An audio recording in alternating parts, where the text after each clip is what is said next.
Assalomu alaykum, aziz muhtaram Sharq Turkistonlik qarindoshlarim. Aytib buyurmanglar, bu o'tgan haftadagi navbatimizda video nashr qilolmadik. Sababi uzoqqa ishga ketganligimiz uchun gapni bakaga nonni pulga yeydigan ish bo'lg'achqa ishlamasak bo'lmaydi xabaringlar. Shunga vaqt o'tib ketdi. Endi bu isteksiz urush deb boshlangan darsimizning ikkinchisi tashviqot urushi edi va bu tashviqot urushining uchinchisiga kelgandik hozir. Bu uchinchisi tashviqot texnikalari, ya'ni hunarlari mavzusi.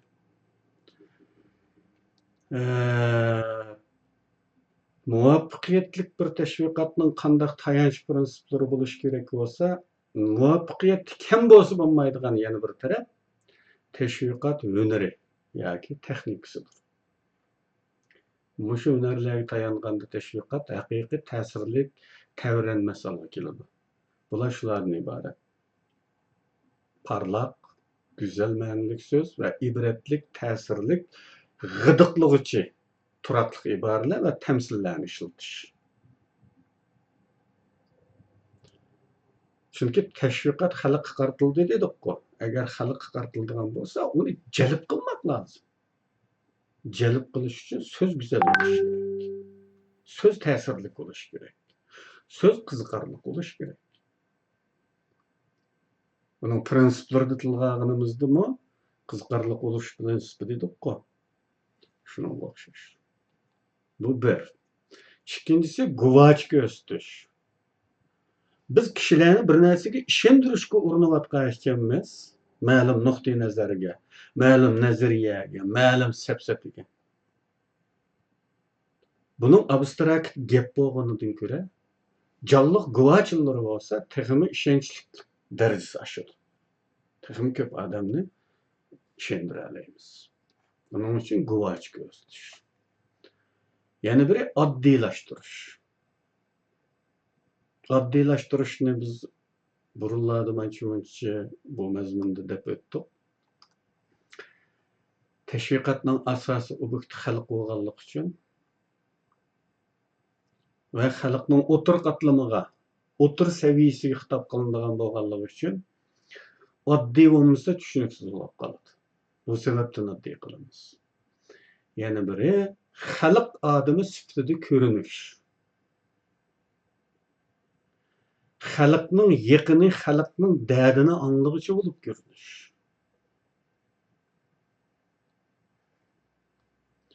Bu haqda tafsilotlarga keyin kelamiz. Yana biri maqsadli tanlash. Yana biri bosh tortib bo'lmaydigan g'alaba usuli, ya'ni mutlaq g'alaba usuli. Yana bir texnikamiz ima usuli, ya'ni ima ishorat, bishorat usuli. Yana biri ism qo'yish, laqam qo'yish usuli. Oxirisidagisi xush qilish usuli. Endi bu usullarning tafsilotini ko'rib o'tamiz. Birinchisiga biz nima degandik? Parlaq, güzel, ko'p güzel ma'nolik, ibratlik, ta'sirlik, g'idiqlig'ichi so'zlarni ishlatish, turaqli iboralarni ishlatish, tamsillarni ishlatish degandik. Endi so'zlar dunyosi sirliq bir dunyo, bilasizlar buni. So'zlar sirliq bir dunyo. So'z bir qurol bu. U belgilik ustalarning qo'liga chiqqan vaqtida bu qurol uningdan ajoyib foydalana oladi. Xuddi pavalli bir tal o'qni zoya qilmay nishonga tegdira olganga o'xshash. Shuning uchun so'zlarda yotgan bu sehriy qudratni joriy qildirishni demoqchi bo'ladi bu mavzuda. Mashhur natiqlar hamisha nutqlarda so'z tanlashga diqqat qiladi. Buning uchun o'xshash bir ma'no ifodalaydigan bo'lishib qaramay, o'xshamagan so'zlar kishilarni jalb qilishda boshqa ma'nolarga qaraganda ma'lum birsi texmi farqli bo'lishi mumkin. Chunki dunyoda har qanday bir tilda ma'nodosh so'zlar ko'p bo'ladi. Masalan, ma'nodosh so'z deb biz eng oddiy desak, yaxshi, obdan, bilan. Üçünün ma'nosi yaxshi. Lekin üçünün beradigan ta'siri o'xshamaydi. Yaxshi. Intayin universal. Buni burunma misol qo'yib. Hamma odam qo'llanadigan, hamma odam biladigan, eng keng qo'llanadigan bir so'z. Obdan. Biraz dehqonchiroy bo'lishib qaramay, kam qo'llanganligi uchun, ayrim joylarda qo'llanganligi uchun bu yaxshi qaraganda ta'sirli bo'lishi mumkin. Endi bilan degan bu so'z Farschadan kelgan so'z bo'lishi kerak. Baland ayqida di bilan, ama Uyg'ur tilida bu dis chiqib qolgan. U baland burun yuqori degan ma'noni bildirdi aslida. Ama Uyg'ur tilidagi ma'nosi yaxshi. Uyg'ur tilida baland ma'lum she'riy turaqqa ega. Nazokat ichigan bir so'z. Demak, uchunisining ma'nosi yaxshi. Shunday bo'lishiga qaramay, ishlatiladigan o'rni farqli. Shuningga o'xshash tilimizda nurg'un so'zlar bor, ma'nodosh so'zlar. Birining o'rniga birini ishlatishga bo'lmaydiganlari bor. Universallarni hammasining o'rniga ishlatishga bo'lsa-mu, ba'zilarini yana birining o'rniga ishlatgan olmaydi. Mana shunday ahvollarga diqqat qilish va so'zning sehriy kuchini joriy qilish. Kishilarni qanday so'z ishlatganda texmi yaxshi jalb qilgan bo'ladi degan bu hunaga diqqat qilish ko'z tutiladi. Deylikki, tinchlik, qarindoshlik, erkinlik, adolat, barobarlik degandek so'zlar damali istidoshlik qo'zg'aydigan bo'lishi mumkin. Zulm, nomussizlik, sharafsizlik, jinoyat, azoblash. Bular anglagan odamni shurkandirishi mumkin. Demak, so'zlarning ma'nolariga ko'ra ma'nodoshlar orasidagi qudrat farqidan boshqa so'zlarning konkret ma'nosidagi salbiy va ijobiylik farqidanmi odamlarda yaratadigan, hosil qiladigan ta'sir o'xshamaydi. So'zlarning o'zida yotgan sehrli qudratdan tashviqotda ustulik bilan foydalanishni bu mavzu demoqchi bo'ladi.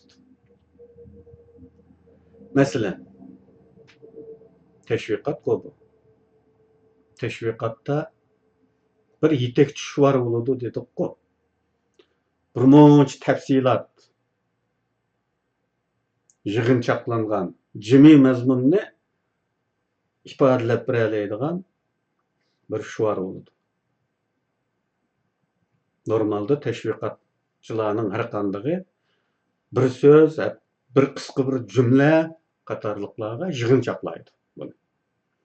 Tafsiloti nima deydi? Ammo ko'p chog'larda mush qisqa shuvar eng jon tomiri ana mazmunni eng to'g'ri ifodalab beradigan shaklda tanlangan bo'lsa, buning unumi ham yaxshi bo'ladi. Buni hamma yerda ko'tarib yura olamiz. Masalan, bolalar o'lmaslik kerak. Bu shuvar shunday yozilgandan keyin uzoqdan ko'rinadigan shaklda. Buning tagida nima gap bor deb darhol odamni qiziqtiradi. Chunki bolalar bu hatto hayvonning bolalarida bir xil suyumlilik bor. Bu Allohning qudrati bilan umuman inson bolasi bo'lsin, hayvon bolasi bo'lsin, bu kichiklar endi suyumlik yaratilgan. Bunday bo'lganligi uchun buningda bir tabiiy jalbgarlik bor. Balalar degandan keyin. Ana ustiga o'lmaslik kerak. Bir dahshat bor bu yerda. Demak, balalarning beshiga o'lim kelayotgan. Kishilarni ham dahshatga, hayratga, qiziqishga giribtor qiladigan bir shu bor. Kishilar darhol buni bilib boqqisi kelib yaqin keladi. Undan keyin uning tafsilotini ko'rish mumkin. Mana shuningdek murakkab bir siyosiy majroni nihoyat oddiylashtirilgan, tushunishlik, ixcham bir necha so'zga yig'inchoqlab bir tashviqot shuari o'tirib qo'yiladi. Va bu shuarni cho'rdigan holda tashviqot urushi qanot yaydiriladi. Bu til, so'z ishlatishga oid bir texnika. Yana biri guvoh ko'rsatish orqali temaga yaqinlashish. Tashviqot umuman bir ideologiyani, bir fikrni ilgari surdi, bir nuqtai nazarni o'tirib qo'ydi va uni kishilarga o'zlashtirishga tirishadi, kishilarni ishontirishga tirishadi. Unday bo'lgandan keyin kishilarni bu temaga yaqinlashtirish uchun guvoh ko'rsatish texmi unumli bo'lishi mumkin. Abstrakt bir so'zga qaraganda konkret bir narsa darhol ko'zga ko'rinadigan texmi jalbgar xususiyatga ega. Masalan, men kechki ko'zoynak desam, biz uni har xil shaklda tasavvur qilishimiz mumkinki, ayni bu shaklda tasavvur qila olmaymiz. Buni ko'rsetsam, bir ko'rishdilla vaqt tejiladi, nurg'un ishlar bo'ladi. Shu guvoh ko'rsatish, shohid ko'rsatish tashviqotdagi yana bir texnika. Guvoh ko'rsatish ikki turda bo'lishi mumkin. Biri o'zimiz tarafdan bo'ladi, yana biri qarshi tarafdan bo'ladi. Buningda agar mumkin bo'lganda qarshi tarafning guvohligi qozonilsa, buning unumi texmi yuqori bo'ladi. Bizga nisbatan qarshi taraf Xitoylar. Deylikki, Xitoydan birisi chiqib, Xitoylar qilayotgan zulmni pash qilsa, guvohchi bo'lsa, buning unumi 10 Uyg'urning datligini qaragan vaqtida texmi unumli bo'ldi. Chunki u zulm qiluvchining ichidagi birisi bo'lganligi uchun bu e'tirof ma'nosiga keladi, iqrorga keladi bu. Buning uchun bu intayin unumli bo'ladi. Deylikki, bizning demoqchi bo'lganlarimizni dushman tarafdan biri rasmiy yoki udil shaklda yoki tasodifiy shaklda tasdiqlaydigan so'zni qilsa, ya'ni o'zi chiqib guvohlik bermagan taqdirdami, burunlarda, boshqa o'rinlarda o'xshamagan vaziyatda degan so'zlari yoki yozgan yozmalari. Yozma degan bu gap ajoyib. Shuning ichida bizning deganlarimizni tasdiqlaydigan mazmunlar chiqib qolsa, buni naql ilib ishlatsak bo'ladi. Buni bir xil guvoh ko'rsatish kiradi. Guvoh ko'rsatishda tonilgan kishilarning qarashlarini qistirish, agar jonliq o'zi bo'lmagan taqdirdami, so'z iboralarini naql qilish orqali tashviqot qilinayotgan nuqtai nazar kuchaytiriladi. Konkret bunday turlarda bo'lishi mumkin. Jonliq shohidlar, masalan, jonliq shohidlar deganimizda bu faqatla odam bo'lishini atayin. Hayvonlarni shohid qilinishi mumkin. Deylikki, tashviqot muhitning bulg'unishi va muhit asrashga oid. U holda muhitning bulg'unishi sababidan o'layotgan hayvonlarni shohid qilish mumkin.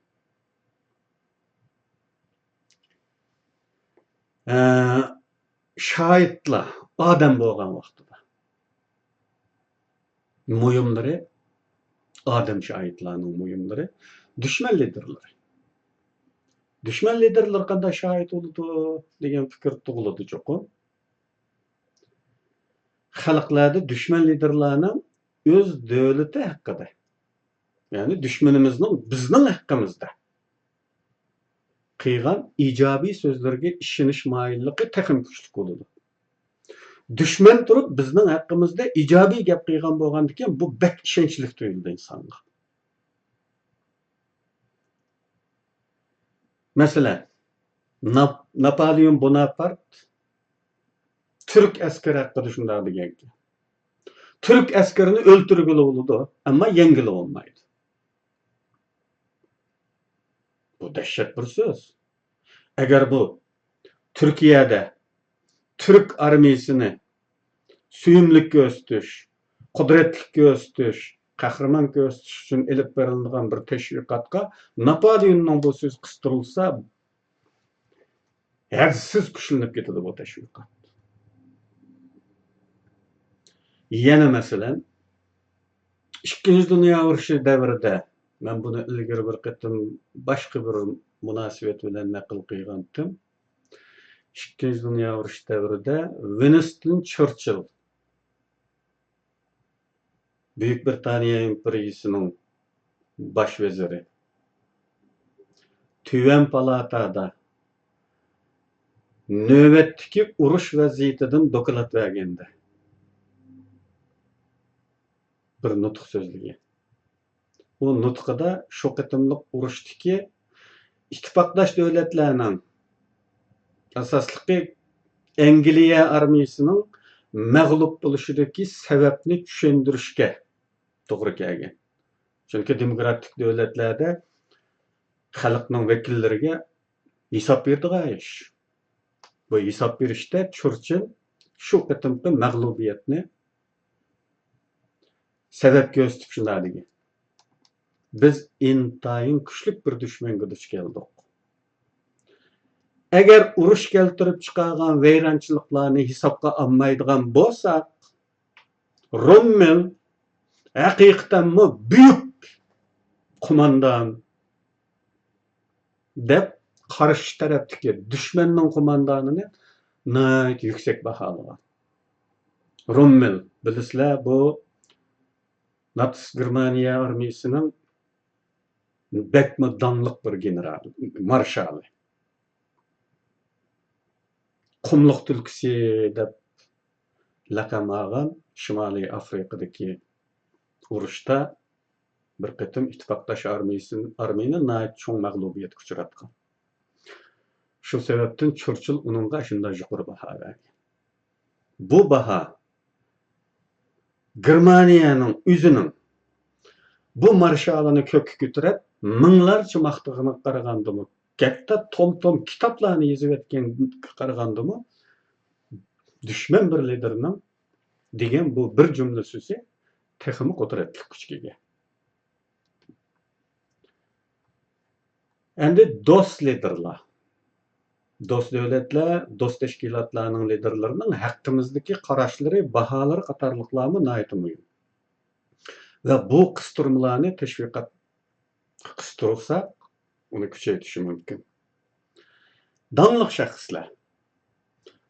shaxslar deganimizda olimlar, yozuvchilar, mutafakkirlar, san'atkorlar. Bu kishilarning maydoni, nuqtai nazari, qarashlari nihoyat muhim. Ya ularni bevosita so'zlashga taklif qilib, guvoh bo'lishga guvohlik qilamiz, uning o'z og'zidan degizimiz.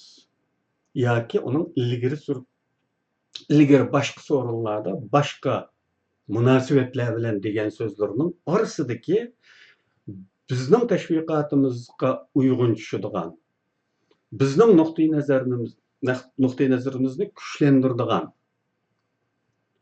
jumlalarni naqllash ishlatishimiz mumkin. Bu bizning ilgari surayotgan nuqtai nazarimizni nihoyat kuchaytiradi.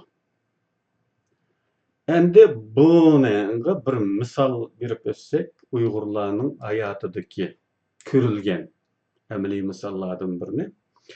Bilasizlar, Xitoylar tarixdan beri Sharq Turkistonda bir narsa yo'q deb inkor qilmoqda. Ta bugungacha shunday inkor qilib kelyapti. Qarashqandek bu Sharq Turkiston deb bir tashkilotlar chiqadi, partiyalar chiqadi, guruhlar chiqadi. Bu Xitoy bu Uyg'urni jimiqtirolmaydi. Mushundaq bir vaziyatda 3 kitobni tanqidlash to'lqinida 1990-yillarning 5-ida Turg'un Almasning 3 kitobini tanqidlash to'lqinida bu kitob tufaylidan bu Sharq Turkiston iddiasi, Sharq Turkistonchilik yoki mustaqillik iddiasi bir oz yamrab ketadi. Xitoylarni bu hol cho'chitadi. Shuning bilan bu 3 kitob cheklanish bilan birga Xitoy Sharq Turkiston deganni inkor qiladigan tashviqot boshlaydi. Biz zaten Xitoyning tashviqotiga to'yib ketganligimiz va uningdan seskinib ketganligimiz uchun Xitoy deganning ta'tirsiga taqmishimdigan bo'lib ketganligimiz uchun Xitoy bu yerda usulini o'zgartib, shu deyilayotgan guvohi o'sitishning mashhur shaxslar degan qismini bu yerda ishlatdi. Buni ko'pchilikinglar yo bilasizlar yo bilmaysizlar. 90-yillarning boshlarida. Bizning mashhurlarimizdan Abdurahim O'tkir apandini televizorga chiqarib nutq so'zlatdi. Va bu nutq teksti keyin matbuotda e'lon qilindi. Abdurahim O'tkir apandi bu nutqida Sharq Turkiston tarixiy atalg'imi emas, jug'rofiyaviy atalg'imi emas, siyosiy atalg'imi emas deb buni butunlay inkor qildi. Mana shunda mashhur shaxslarning og'zi orqali tashviqotni ilgari surish mumkin. Harbiy odamlar, ya'ni harbiy odamlarning urush strategiyasiga aloqador gaplarda ishlarimizga aloqador nuqtalar chiqib kelishi mumkin. Masalan, deylik, Amerika quruqlik armiyasining bosh qo'mondoni palonchi Sharq Turkistonning harbiy strategiyasi haqida bundoq degandek usulda naql elishimiz mumkin. Endi jonsiz shohidlar. Jonsiz shohidlar deganimizda bayroq. Bizning bayrog'imizning bo'lganligi nurg'un odamlar balkim buni oddiy bir ish deb o'ylayotganda bayrog'imizning bo'lganligi davlatimizning bo'lganligiga bir guvoh bu, shohid. Uning uchun Xitoy o'lgudek qo'rqayotgan ishning birisi bu.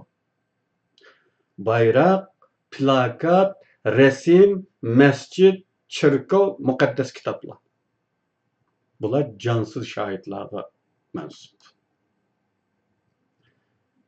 Ben öz güzel görgen hayatımdaki bir geçmişten bir misalını burunmu bir yerde de ötkendeki yadımda var. Başka bir sebep bilen.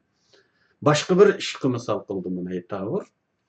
Ama büyüyen bir yerde bu şahit gösterinin içindeki, cansız şahitinin içindeki resim degenge misal oladigan bir geçmiş. 89 yılı Beijing'de o'quvchilar harakati bo'ldi. Xitoyning hamma yerida buningga ergishib o'quvchilar harakati ko'tarilib ketdi. Buningdan xabaringiz bor. Men shu o'quvchilar harakati bo'layotganining dal ustiga Beijingga berib qoldim xizmat bilan. Yo'lning bo'yi turib bu namoyish qilib yo'ldan o'tayotgan o'quvchilarni o'z ko'zim bilan ko'rdim. Demakchi o'g'lim bu emas. Aşı mezgilde nima uchundir Xitoylar Tiananmen meydanının o'tirisiga nayt yo'g'on qilib ramkaga ilingan bir Sun Zhongshan apandining resmini tiklab qo'ydi. O vaqtda men buni tushunmagan, rostini desam. Men chet elga chiqqandan keyin ba'zi kechmishlarim, ba'zi o'qimishlarim xosiyatida aslida bu resim oddiy o'dala qo'yib qo'ygan resim emaskan degan tushunishga keldi. Bu aslida bir Xitoy xalqiga shu vaqtda hukumatni og'dirishga urinayotgan Xitoy xalqiga bir subliminal mesaj berish maqsadi bilan qo'yib qo'ygan bir resim ekan. Bu resim Xitoylarning milliy ruhining simvoli bo'lgan Sun Yat-senning resmi. Chunki Xitoylarni Mao Zedong ozod qilmadi. Mao Zedongning urush qilgani o'ziga o'xshash Xitoylar. Xitoylarni Sun Yat-sen ozod qildi. Ozod qilish degan boshqa bir millatning zulmidan ozod qilsa ozod qilganlik bo'ladi. O'zining millatining hokimiyatini ag'dirib, yangi bir hokimiyat tiklash va ichki urush bu. Fitna urushi hisoblanadi. Shuning uchun Xitoy millatiga nisbatan Xitoy milliy ruhining boshlanish nuqtasi deyishga bo'ladigan va bu Xitoy millatiga shu Han degan ismni Junxa millati deganni o'ylab topganlarmi Sun Yat-senlar. Hatta buni Xitoydami emas, Amerikaning Kaliforniyada bir manzaralik tog'ning ustida o'tirib, millatiga ism qo'yishgan bu bir qancha ziyoli. Bu 1900-yillardan 1910-yilgacha bo'lgan oraliqda bu millat o'ziga ism qo'ygan yangidan. Han deganni o'ylab topgan. Uning oldida hech kim o'zini Han demaydi Xitoyning. Millatining ismi yo'q. Bu Han ma'no jihatdan azimat, erkak, yigit degan ma'noni bildiradigan bu so'zni tanlagan. Bu milliy uyg'onishning simvoli bo'lgan Sun Yat-senning resmini qo'yish orqali Xitoy millatiga davlatni ag'dirish, hokimiyatni ag'dirish orqali yuz beradigan qalaymaqonchilikni eslatadi. Millatning yana zavollikqa yuz tutish ehtimolligi yuz beradi degandan ogohlantiryotdi. Bu subliminal mesaj bu. Xitoyning ruhiga pichirlayotdi Sun Yat-sen resimda turib. Mana bu guvoh o'sishning ichidagi resim qismining bir misoli. Uningdan boshqa navbatda Hollandiyada inimiz Abdurrahim G'ani elib berayotgan yolg'iz kishilik namoyish deb atalayotgan bo'lishib qaramay, mohiyati nuqtasidan nihoyatda kuchli bir tashviqot rolini o'ynayotgan shu tashviqot, men uni tashviqot deb atayman. Ashuningda qo'llanayotgan rasmlarmi mush kategoriyaga kirdi. Guvoh ko'rsatish kategoriyasiga. Shohid ko'rsatishga. Shundaqla bu tashviqotda Abdurrahimning bu tashviqotida tashviqotning eng muhim prinsiplaridan ikkisi joriy qilinyapti. Jalbkorlik prinsipi, jonliqlik prinsipi. Yuqorqilar guvoh ko'rsatishning o'rnaklari. Hamda 3-nuqta oddiylashtirish.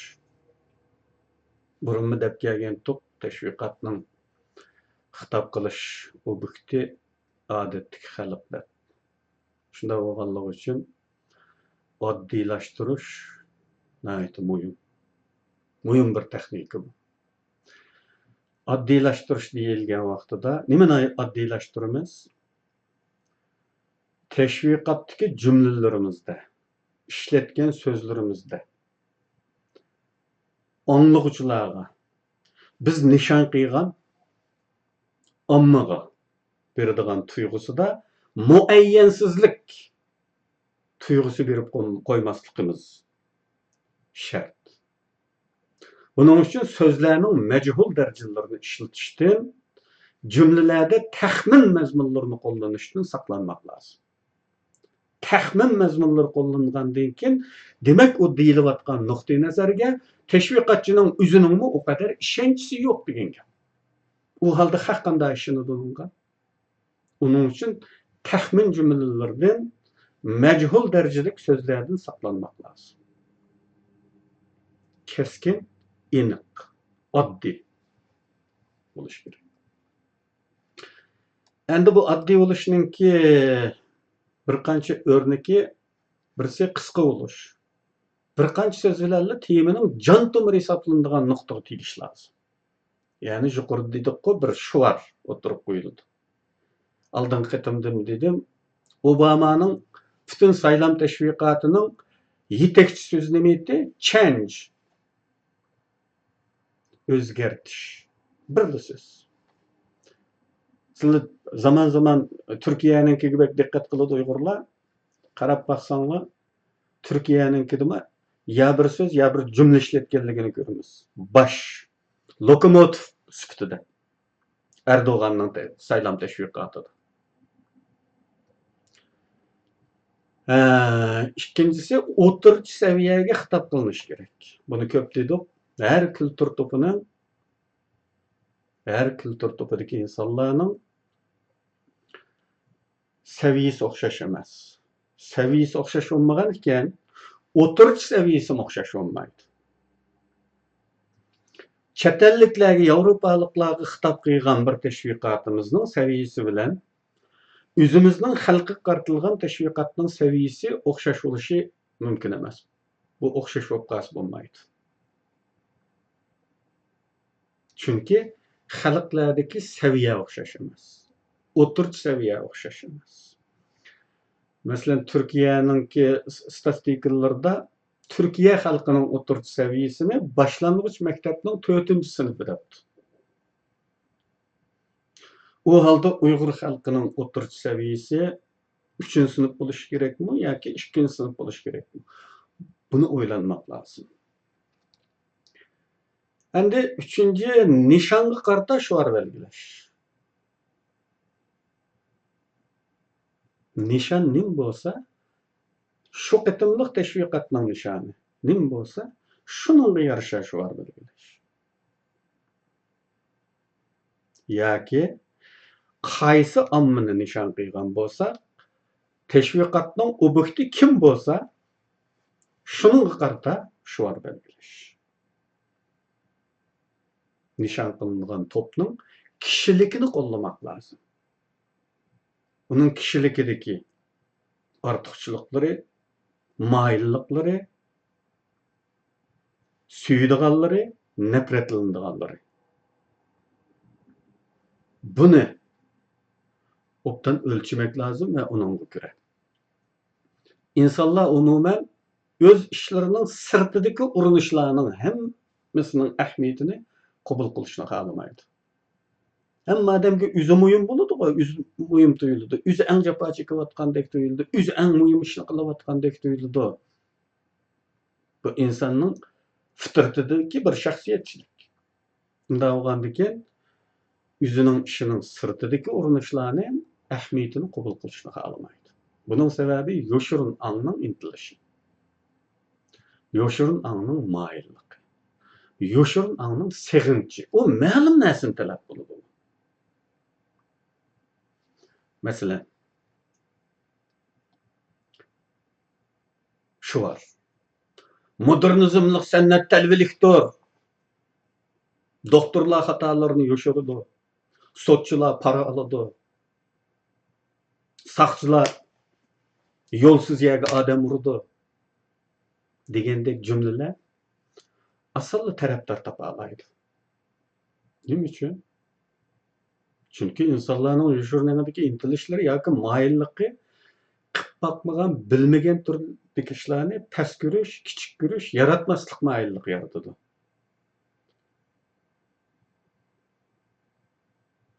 Shunga bu turdagi tashviqot ko'pincha kishkirtish turdagi maqsadlarda qo'llaniladi. Ya'ni nishonga qarata shuar belgilash. Kishkirtish tipidagi qo'llaniladi. Umuman insonlarning modernizmlik san'atdan zerikkanlari va doktordan ziyon tortganlari va sotchilardan xafaliklari va saqchilardan döşke anlığını var. Hemmisinin geçmişte bunda bir örnek bo'lganligi uchun damallıkka anda neslerge derhal hisdaşlık, derhal mayillik qo'zg'aladigan Onunğa taraftar boladigan bir xil keyfiyat şekillendi. Muşu hususiyetiga qarata, insandagi muşunda hususiyetiga qarata biz qandaq bir topqa xitap qilyapmiz bu təşviqat bilan? Nimani xitap qilyapmiz? Şununğa görə şuar belgilaymiz. Bu şuar andın kişilarni gıdıqlab taraftar toplaya alaydı asalını. Məqsəd nima? Bir qism insanlarning tuyg'ulari bilan o'ynab, ya'ni ahmoq etib degan gap, o'ynab. Təşviqat degan shu. Nishon qilingan guruh yoki shaxsga qarshi kishkirtmak. Ya'ni bir to'pni yana bir to'pga qarata, yoki bir to'pni ma'lum shaxsga qarata kishkirtmak. Masalan, keyingi zamonlarda xabaringlar mening haqqimda bir dilla o'tirg'i chiqarilgan O'rta Osiyoda yuz bergan qotillikqa munosabatlashtirish urinishidagi bir fitna o'tirg'i chiqdi. Bu bir xil tashviqot aslida. Bu e'tiborsizlashtirish tashviqoti, kishkirtish tashviqoti. Men bu haqda buning mohiyati, ko'rinish, psixik ko'rinishi, niyat, buningdagi yoshiringan shumliq, buningdagi mantiqsizliklar haqida keyingi qatimda shunday amaliy o'rnaklarni so'zlayman, shu vaqtda tafsiliy to'xtalaman. Hozir bu yerda bir misol tariqasida jipuchi berish bilan cheklandim. Ya'ni bu nishonga qarata shuar belgilash degan bu nuqtada nima? Asosan kishkirtish uchun qo'llaniladigan bir tur bu. Va kimga qarshi kishkirtmoqchi bo'lsangiz, shuningga qarata o'ydirsiz gapni degan gap. Endi bu 4-chi texnik. Xalq odami. Xalqning chakir tuyg'usi yaratish urinishlari. Buni biz tunish bir ishlat bilamiz buni. Chunki kommunistlarning mohiyatida yotgan bir aldamchilik bu turda. Qarasanglar kommunistlarda xalq ajoyib suiiste'mol qilindi. Go'yo ular xalqning lamda, xalqning vakili ular. Xalqning. Uning jimi ishi xalq uchun. Chekkan jafosi xalq uchun, xizmati xalq uchun, mangan qadami har bir tiniq xalq uchun. Bu davlatda, bu hokimiyatda hamma narsa xalqning. Aslanglar. Yuqoridan boshlasangiz, xalq jumhuriyatidan boshlandi, xalq hukumati, xalq kommunasi, xalq oshxonasi, xalq sotirashxonasi. Hamma narsa xalqning nomi bilan suiiste'mol shaklda xalqni. Bu kommunistlarningki tashviqoti. Endi bu xalq odami, xalqning chakir tuyg'usi yaratish urinishi boshqa kommunist bo'lmagan top, guruh, davlat yoki partiyalarga uyg'un kelmamdi, keladi. Ulumi o'z yo'lida ehtiyojiga ko'ra, o'zining muhitiga ko'ra xalq odam bo'lib ko'rinishga urinadi. Deylikki liderlar xalq odam bo'lib ko'rinadi. Partiyalar xalqning partiyasi bo'lib ko'rinishga urinadi. Va buni xalqqa tunutishda, obraz yaratishda bu tashviqotlar ashunday tunutadi buni. Bu nishon to'plarga qarata tashviqot qilish tarafni xalqning odami, xalqning o'z bolasi, xalqning ichidan chiqqan va xalqning dardini eng tushunadigan qilib ko'rsatish hunaridir. Tashviqotning tunilishini ta'min etmek. Bu tashviqotning maqsadi ma'lum shaxs, ma'lum to'pning jamoat tarafidan tunilishini ta'min etmekni maqsad qildi. Xalq odam obrazini tiklash urinish tashviqotchiga nishon qilingan xalq bilan orasida yaxshi bir munosabat saqlash, nishon qilingan xalqning hisodoshligini, sevgisini qozonish, bu orqali nishon qilingan xalq orasida tunilishni ishga oshirish imkoni beradi. Bu xil tashviqot. Masalan, tarixdan beri liderlarning nüfuzini yükseltish tashviqotlarida liderning xalqdan birisi ekanligi, xalqdan chiqqan bir kishi ekanligi, xalqning o'g'li ekanligi, xalqning o'z qizi ekanligi hukmi kishilarga singdirilishga tirishilib keldi. Hamma davlatda bor bunchalik ish. Eslab baqsanglar. Kommunistlarda texim zirgarlik darajada ko'p takrorlandi bu. Buni texim yaxshi bilasizlar. Kommunist hokimiyatida yashab baqqan Uyg'urlar. Deylik-ki, bu tashviqotdagi obraz tiklanmoqchi bo'lgan liderning bir puhraning kapsida o'tirib uning dehqonning chayini ichganligi, bir dehqonning bolasini quchqiga ilib akidetganligi qatorliq ko'rinishlar, rasmlar. Buni eslayalaysizlar. Hatta bu Mao Zedong, Stalin, Hitler kabi mustabid liderlarning shaxsiy fazilatidagi ulug'liqni tashviq qilish maqsadlarida bir qilibda ishlatilib kelayotgan bir usul. Stalinga glastik taqayotgan bir bola, bunda bir rasmni eslayalaysizlar. Mao Zedongga glastik taqayotgan bir bolani eslayalaysizlar. Hitler quchqiga ilib olgan bir bola.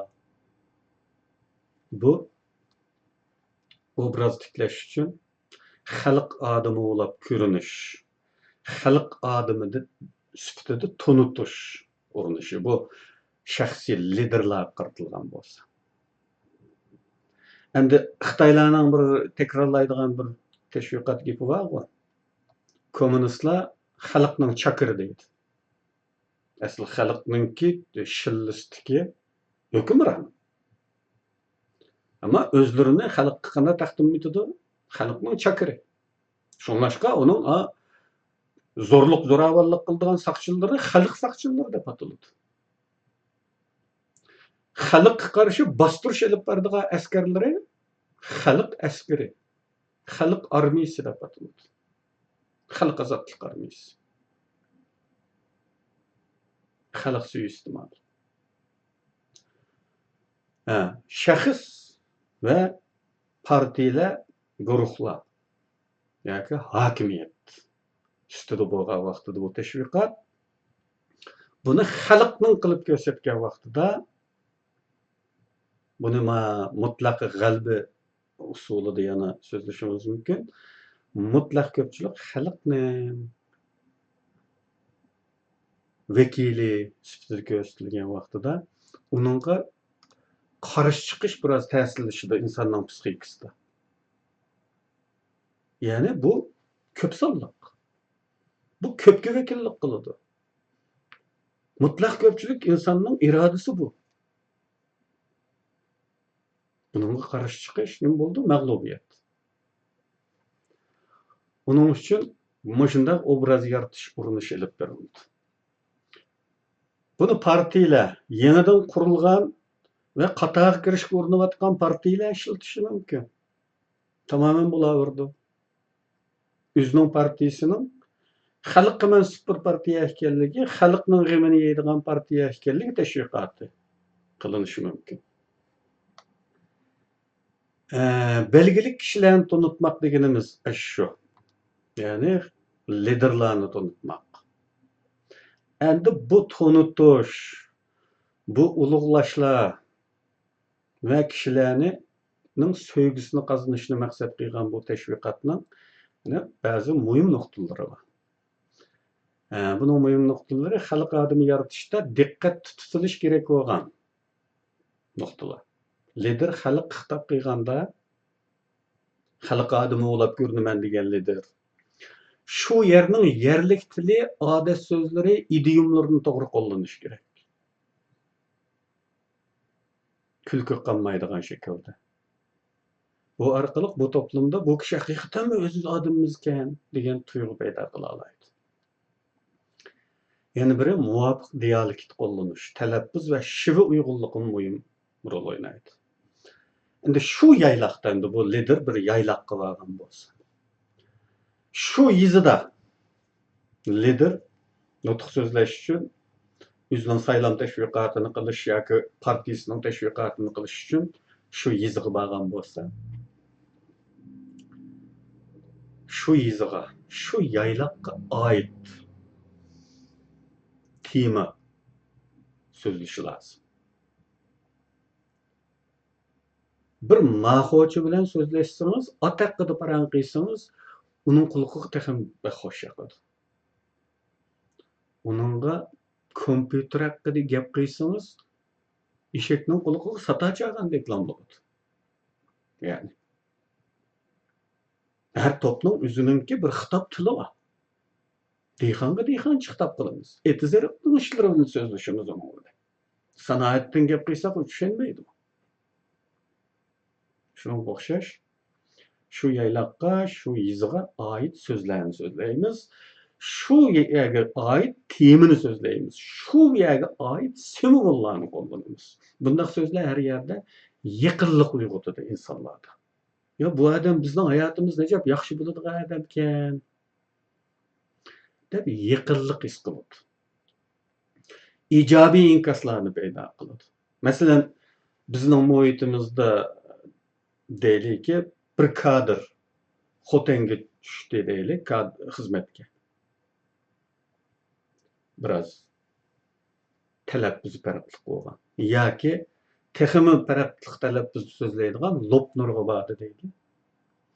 U ashaning xalqi bilan o'xshash dialekt so'zlasa, o'xshash shivida, shu yerda ishlatiladigan yerlik bir necha tamsilni gapining orasiga qistirib qo'ysa, buning ta'sirining qanday bo'lganligini har kim hissiy tajriba qilib baxsanglar, buning qudratini tushuna olasizlar.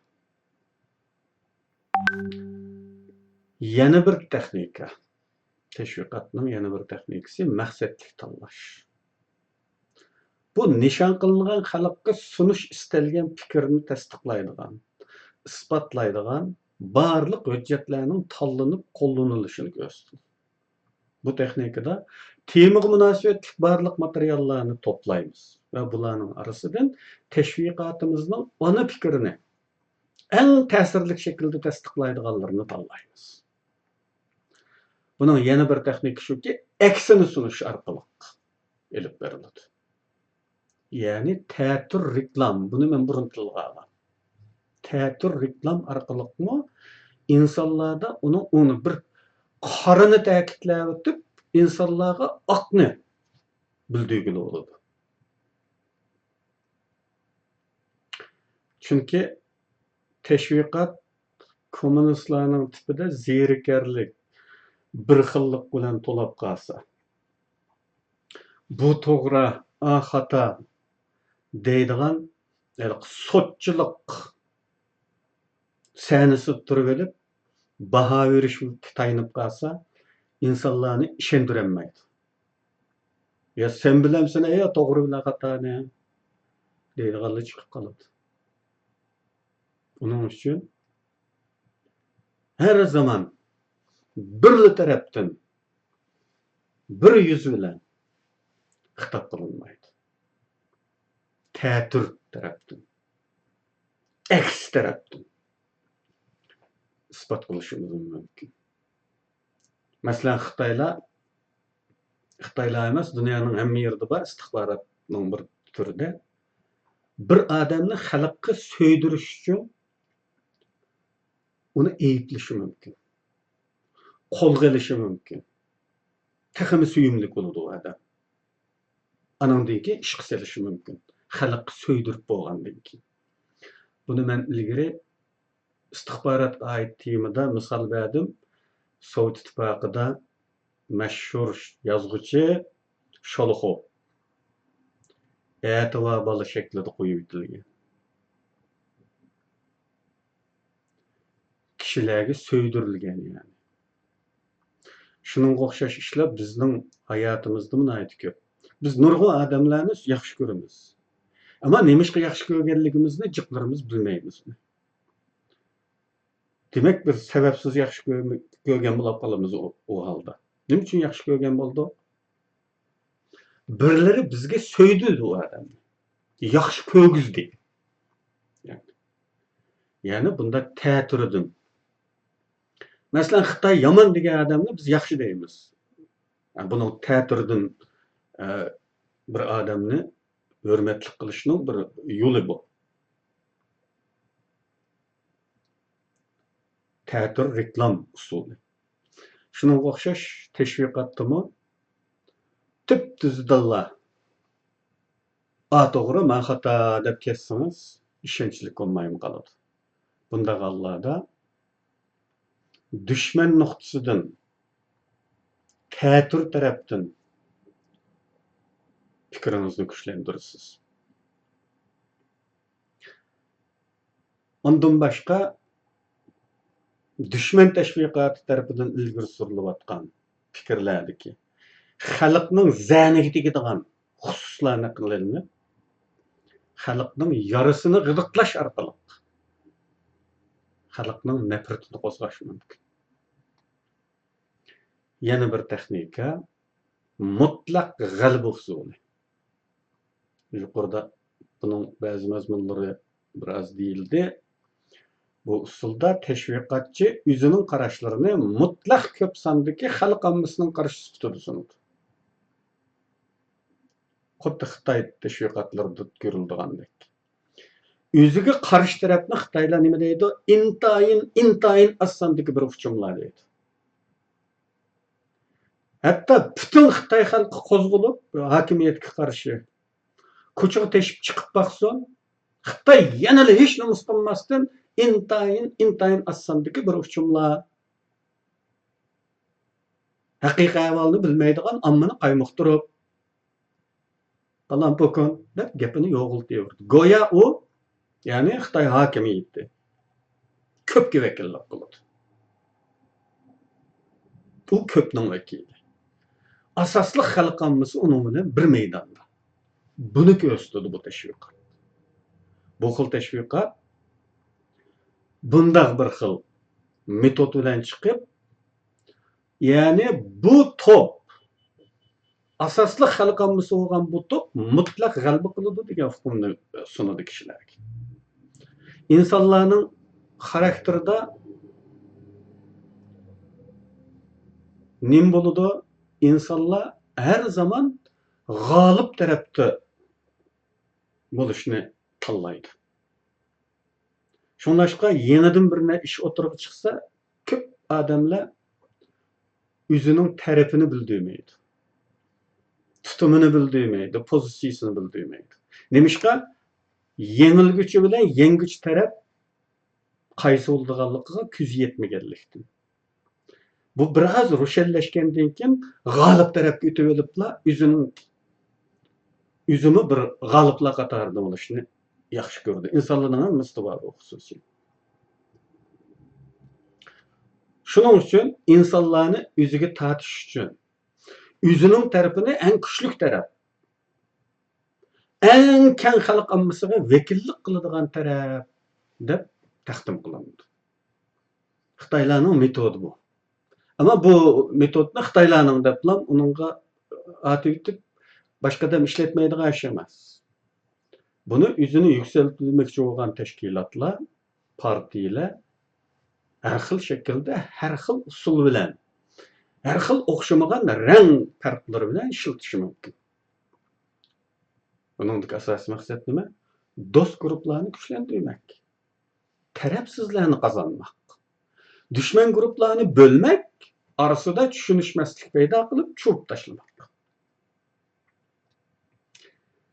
Bu texnikaning yana biri, tashviqot texnikasining yana biri ima, vositalik uqtirish usuli. İma, bilasizlar, ima ishorat yoki bishorat. Ba'zi narsalarni yuqoridan bu mazmun biroz deyildi-ku. To'g'ridan to'g'ri desangiz, haqni ishontirolmaysiz. Bunday chaqlarda iymon qilasiz kishilar. U o'zi his qiladi bir nimani. Iymonni qarta. U o'zi his qilgan narsani o'zi sahiblanadi. İgi chiqadi uningga. O'zimning deb o'ylayman. Aslida siz uningga ilhom berib, uning ko'nglida tug'diryapsiz o fikrni. Aslida sizning fikringiz o. Bu iymon qilish usuli. Nishon qilingan xalqimiz sizda ba'zi fikr, kishi va guruhlar qarta gumon tug'dirish uchunmi bu usul qo'llaniladi. Masalan, o'tirdi ko'rilayotgan butun xafalik aslida shu bizning liderimizdan chiqqan masala ekan degizmak uchun ba'zi gumonliq iymon ishoratlarni kishilarning aqliga havola qilasiz. U ko'ngilda mushu bilan shu o'xshamamda shu degan gumonga keladi. Bunun yana bir necha xil usullari var. Masalan, ma'lum javoblarga ilib boradigan savollarni so'rash usuli. Bu usulda ko'rinishda savol so'ralayotgandek ko'rinsimi, bu savollarning javobi belgilik bo'lish bilan birga birdan bir javob bo'lg'achqa. Savol so'ralgan hamma odamning ko'ngliga keladigan bir javob bu. Savolning o'zida kishilarning ko'ngliga aşı javobni keltirib bo'ladi. Ularning fikriga diqqilindi, kalla ishiltishiga ilhom berildi. Hatta ba'zi degili olmaydigan so'zlarga qaratami, to'g'ridan to'g'ri desangiz tilingiz kuydi yoki xatolashib qolasiz. O'sayib ketasiz. Taqsirotga ketasiz. Bunda so'zlarni og'zingizdan chiqarmay, aş so'zga elib boradigan, muqarrar elib boradigan savoldan birini o'tirg'a tashlab qo'ysangiz, masalan, kishilar o'z-o'zidan siz demekçi olan gapning o'zini o'zi o'ylab topadi. Masalan, bir urush vaziyatida askarlar oldingi safda o'ziga belgisiz bir muhitda ko'rildiki, qo'rshovga chiqib qolgan bular. Düşman nəhayət güclük və köp. Bizninkiler bek az. Oturdu qorşavda qaldı. O vaxtda kim təslim olmay başqa çaremiz yo'q ekan desa, o xain bo'ladi. Bu gapni og'izdan chiqarish mumkin emas. Birinchi ular hammasining ko'nglida garchi bu bor. Çare yok, hem de qutulishga çare yok. Ya o'lib olish kerak, ya taslim bo'lish kerak. Ajna bir vaziyat. Ama bu reallikda hech kim og'izdan chiqarishga petinolmaydi. Hayotda bunday ishlar nayati jiq. Aqlingni ishlatsanglar jiq misol topaolaysizlar. U holda biz u kelgan xulosani og'izdan chiqarishning hojati yo'q. Teşviqatçı. Qanaqa qilamiz? Savol qo'yamiz. O'tirib bir savol tashlab qo'yamiz, javoblarni o'zlari topib oldi. U muqarrar bir javob bu zaten. Ko'ngillarga ayon. Eliq urush vaziyatida nima deymiz? Atrofimiz butunlay qurishib olindi. Qiyg'idek boshqa nima ish qoldi? degan savolni qo'yamiz o'tirib. Tabiiyki taslim bo'lishdan boshqa yo'l yo'q.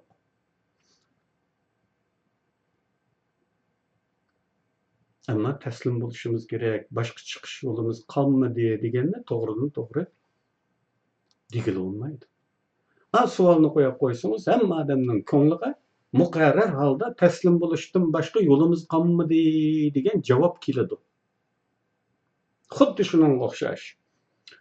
Urushning teshidagi normal hayotimizda nurg'un ishlarga duch kelamizki, bu mandaq deb xulosani o'tirib qo'ysangiz, taqsirotga ketasiz.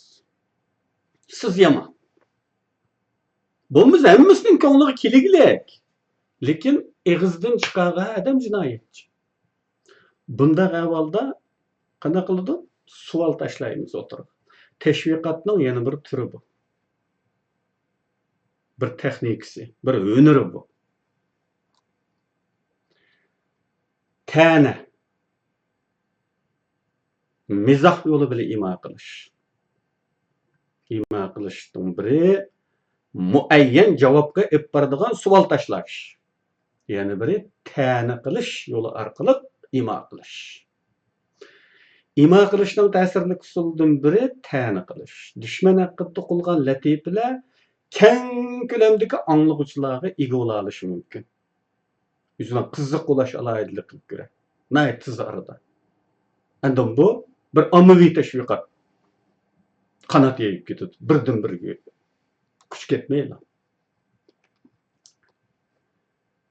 Bu ta'na qilish orqali qilinadigan bir imo. Endi ochiq sababga o'sib imo qilish.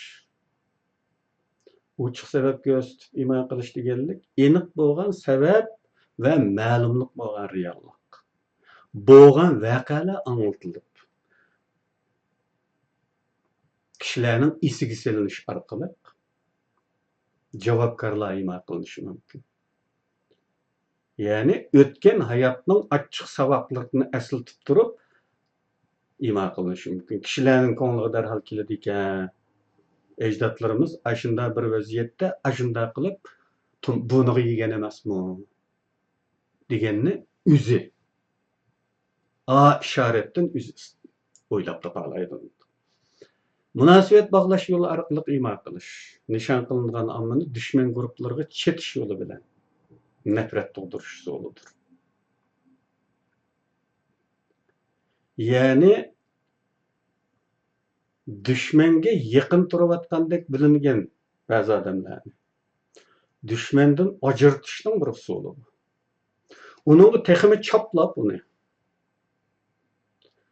Ashunda gaplarni o'tirib chiqargandan keyin yaqin uning bilan bir emas deb ajrashga majbur bo'ladi u.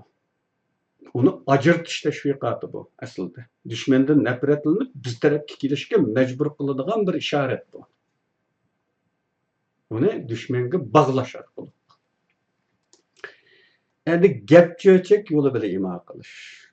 Ma'lum fikr, ideya, kishi yoki guruhlar haqida yomon sifatli gap cho'chak yeyish orqali ta'siri kuchli bir ishorat berish mumkin. Bundan boshqa buni biz nima deb o'tdik-ku, istixborot haqidagi istixborot tashviqotining qora tashviqot tutuq tashviqotda astirdan taqitildigan gap cho'chaklar. Bundan boshqa yana rasm, hajviy rasm orqali imo qilish mumkin.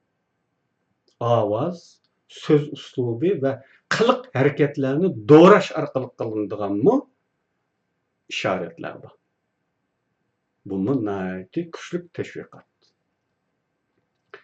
Endi laqam qo'yish usuli yana bir texnika. O'z taraf uchun ilhom baxsh ijobiy ismlar yoki laqamlar qo'yiladi. Qarshi tarafga nafratli, qo'rqinchli, ishonchsizlik, masxirlik markalar choplanishi ko'zda tutiladi. Masalan, xalqimiz tarixdan beri Xitoylarning maynatligiga qarata manqila degan laqamni qo'ygan. Yiligarligiga qarata Harvardda toshqin oladiganlar degandek laqamlarni qo'yib kelgan. Endi Xitoylar Yapon qarshi urush davrida Yaponlarni Yapon pakalari, Yapon alvastillari deb atagan. Yaponlar o'zini buyuk Yapon imperiyasi deydigan bo'lsa, uning dal ta'tirisini qilib, pas Yaponaklar laqamlarini qo'llangan. Ya'ni Daribin Digo deganga qarshi Shouribin degan. Mana bu bir tashviqot aslida. Bu bir jumla so'z, bir ism, bir so'z ko'rinishga. Ammo buning insonlarga, insonning ro'yiga pichirlaydigan masajlari bor. Bu nuqtadan buni tashviqot kategoriyasiga tilga olamiz. Endi bu laqam qo'yishning necha turi va to'g'ridan to'g'ri laqam qo'yish mumkin. Nishon qilingan omma tashviqot manbasi qarta ijobiy qarashda bo'lsa, Yani kazanılgan amma. Bolsa bu toğrudan-toğru laqam qo'yish usuli qo'llanildi. Vositalik laqam qo'yish va vositalik laqam qo'yish ba'zida tamamen düşman guruhlarga qaratilmasligi mumkin. Raqobatchi guruhlarga taqiladigan ahvollarda to'g'ridan-to'g'ri laqam taqsangiz, aradagi dushmanlik texmi kuchayib ketishi mumkin. Meni ajinda laqamni atapti deb achib keldi. Bunday chaqilda bu laqamni vositalik yo'llar bilan qo'yasiz. Pichoq ariyat elib odam o'ldirish taklifida. Oxirgi texnika xo'sh qilish usuli. Bu bizning hayotimizda eng ko'p bo'lgan bir xil usul. Xitoylar bizga qarata qo'llangan bir usul. Xo'sh qilish usuli. Bir xalqni, jamoatni qozonmak uchun yoki qo'lda tutib turmak uchun bu usul qo'llaniladi.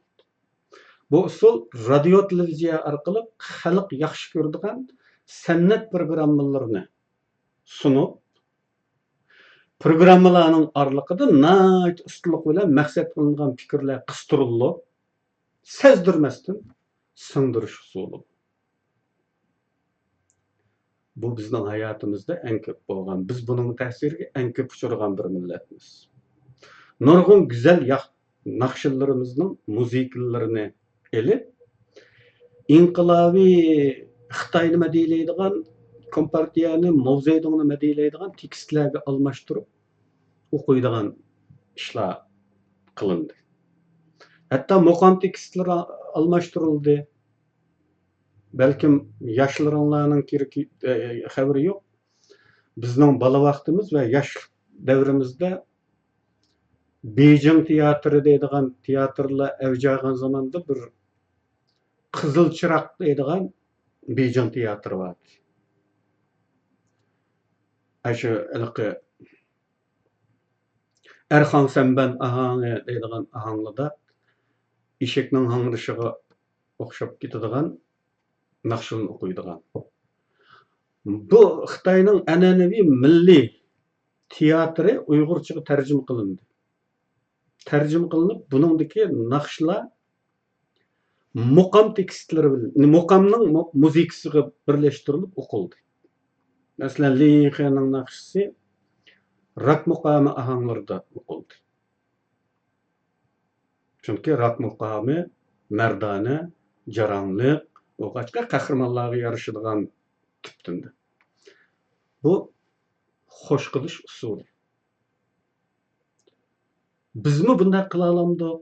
Xo'sh qilish usulini biz qo'llansak bo'lamdi? Albatta bo'ladi. Buning nurg'un yo'llari bor. Teşviqat qilmoqchi bo'lganlar, teşviqatni planlamoqchi bo'lganlar albatta buning bizga mos keladigan usulini o'ylab topa oladi. Bugun so'zlaydiganlarimiz o'sha yerda oxirlashdi qarindoshlar.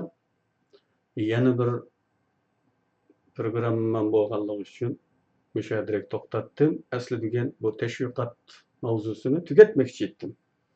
Tugmay qoldi. Endi kelarki qatimga darslik sifatida qolgan azroq qismi va bu teşviqatning va uningdan boshqa bizning hayotimizga munosabatlik, shaxsan menga munosabatlik, Uyg'urlarga munosabatlik, o'sha yaqinda bo'lib o'tgan ba'zi teşviqat o'rnaklarini o'tirg'a tashlayman inshaalloh.